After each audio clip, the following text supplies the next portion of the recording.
It's going to be question number 13.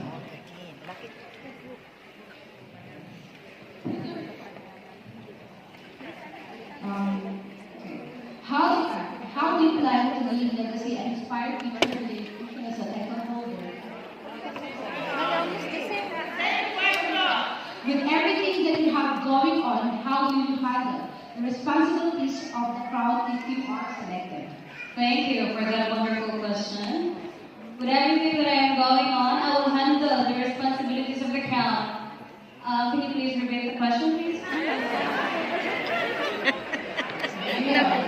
With everything that you have going on, how will you handle the responsibilities of the crowd if you are selected?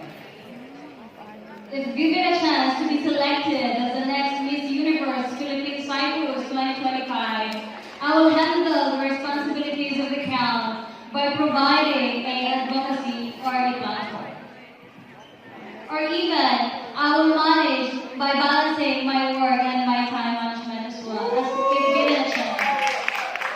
By this way, I can manage to showcase the responsibility as well. Yeah, enough.